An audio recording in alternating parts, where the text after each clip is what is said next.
नमस्कार, news point लेकर हाजिर हूं मैं राजीव। दोस्तों, देश भर में आज भी इंडिगो की कम से कम 650 फ्लाइट्स कैंसिल हुई हैं।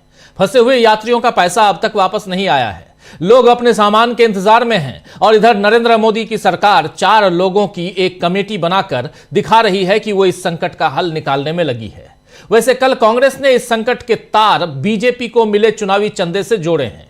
कांग्रेस ने शनिवार को आरोप लगाया था कि इंडिगो एयरलाइन ने भाजपा को भारी चंदा दिया है। कांग्रेस का कहना है कि इसी वजह से मोदी सरकार ने एविएशन सेक्टर में इंडिगो को वर्चुअल मोनोपोली यानी एकाधिकार दी है। इसका खामियाजा देश के नागरिक भुगत रहे हैं।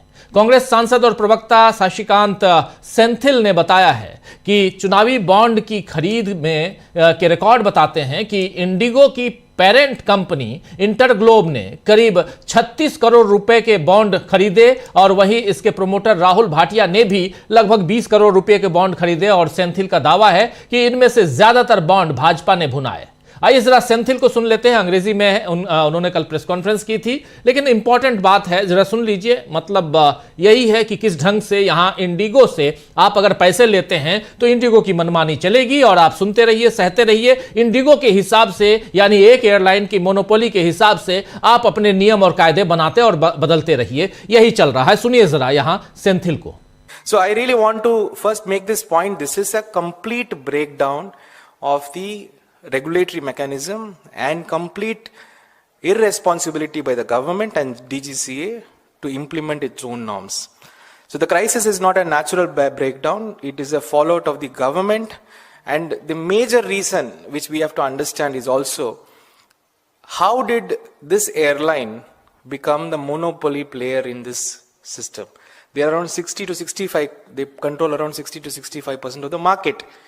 Now, we have been always saying, the Congress party has always been saying, the idea of the current government to push for monopolies, to support monopolies or duopoly players is a disaster in waiting for this country.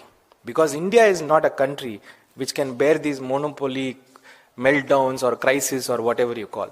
And we have been completely pointing out at this industry especially that even it's not only in this airline, even in the airports, there is a monopoly being created for Adani.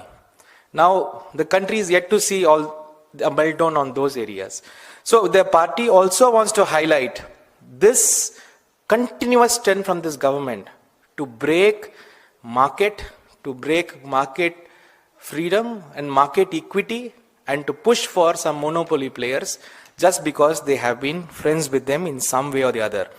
Now, for example, if you take this group, especially Indigo, and there has been very clear reports, we have seen when the electoral bonds issue came and when there was a disclosure on what electoral bonds were bought by who, there was an Interglobe group which bought around 36 crore electoral bonds. And from this Interglobe group, the promoter of Indigo, Mr. Rahul Bhatia, has bought around 20 crore of electoral bonds.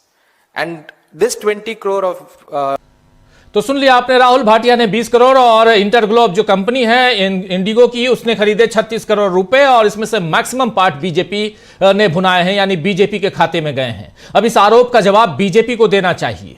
वहीं राहुल गांधी ने सबसे पहले monopoly के आरोप सरकार पर लगाए थे और आज नहीं बल्कि 2 साल पहले। उसके बाद लगातार राहुल गांधी इस मसले पर बात कर रहे हैं, मोनोपोली और डुओपोली की बात कर रहे हैं, जिस पर नागरिक उड्डयन मंत्री ने जवाब दिया है, एविएशन मिनिस्टर ने जवाब दिया है कि राहुल गांधी को समझना चाहिए कि जनता से जुड़ा हुआ मामला है और इसे राजनीति का मुद्दा नहीं बनाना चाहिए।